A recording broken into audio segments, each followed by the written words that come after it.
Hello, my name is Tiffany Dixon, and I will be presenting Harriet Jacobs' narrative, Incidents in the Life of a Slave Girl. This is for Dr. Carl's Survey of American Literature class, and hope you enjoy.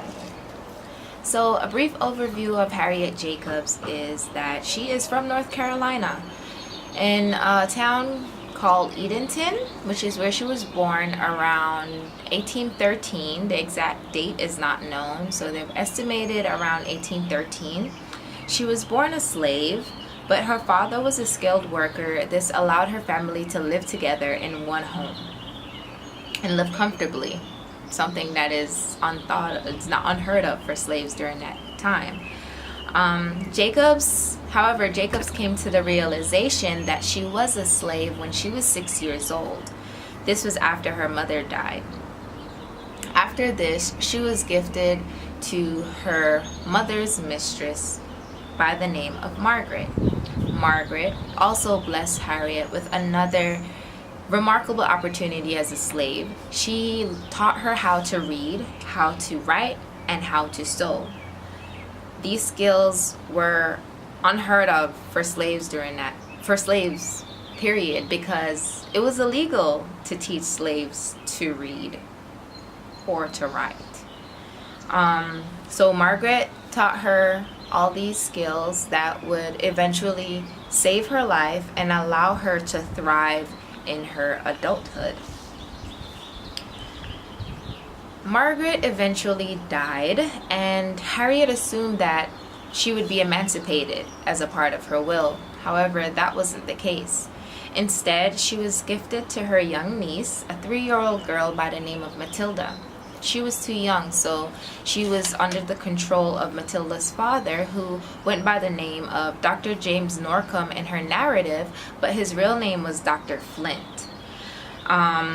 As also throughout her narrative, she changed the names of all the characters to protect herself, her family, and also to save her life at the moment, because she did not want to put a hit out per se on Dr. Flint, or like tarnish his name and then him come after her in the north. So, but that's too far ahead. So under the control of Dr. James Norcom, Harriet would experience years and years of sexual abuse. To avoid Dr. Norcom's sexual control, Jacobs became involved with a neighboring white attorney who went by the name in her narrative of Samuel Sawyer. His real name was Mr. Sands. In this relationship, Harriet would have 2 children with Mr. Sawyer. Their names were Matilda, a girl, and Joseph, a boy. However, Mr. Sawyer promised that he would free her children, but this wasn't the case.